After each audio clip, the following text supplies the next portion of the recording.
Servus bei Rupbrix. Heute mit dem nächsten Teil zum Aufbau der Klemmbausteine-Stadt, aktueller Stand und eine kleine Vorschau, was ich als nächstes geplant habe. Außerdem ein paar Zugfahrten im Video.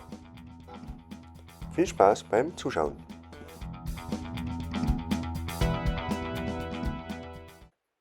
Ja, hier mal der aktuelle Stand. Leider, oder was leider, es dauert halt einfach alles, sind noch wenig Klemmbausteine sichtbar. Aber als erstes lege ich hier die ganzen Gleise, bevor ich dann die Grundplatten verlegen kann und die Straßen und so weiter.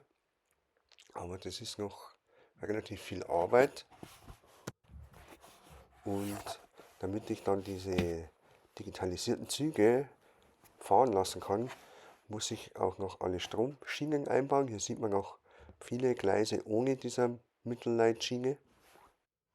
Aber wenn dann diese Stromleitschienen verbaut sind und auch die ganzen Weichen adaptiert sind auf dieses 12-Volt-System, dann kann es ja losgehen mit dem richtigen Aufbau der Stadt. Da freue ich mich auch schon drauf.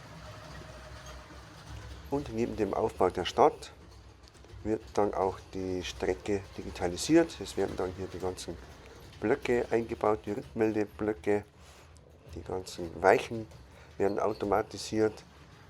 Also sprich die ganzen Servodecoder verbaut, montiert.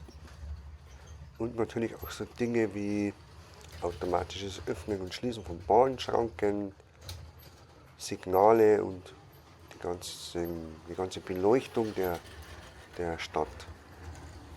All diese Arbeiten werde ich dann auch mit Video dokumentieren und hier in meinem Kanal dann veröffentlichen. Aber das ist jetzt noch alles Zukunftsmusik.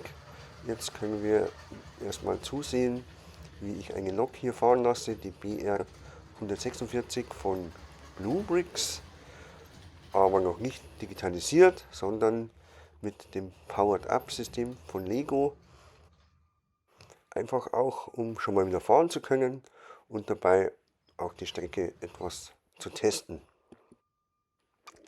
Und der Nachteil dieser batteriebetriebenen Version vom Powered Up ist ja eben der, dass diese Batterien relativ schnell immer zu Ende gehen oder die Akkus ja auch noch schneller.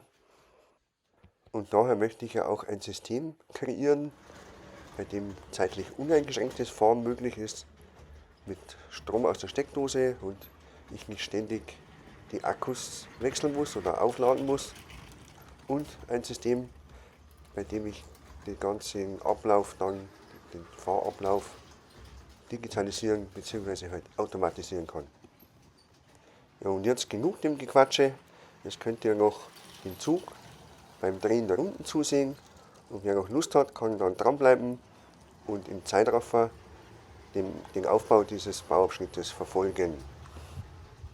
Jetzt wünsche ich euch noch einen schönen Tag, bedanke mich fürs Zuschauen und würde mich freuen, wenn ihr mir einen Daumen hoch gebt oder meinen Kanal abonniert.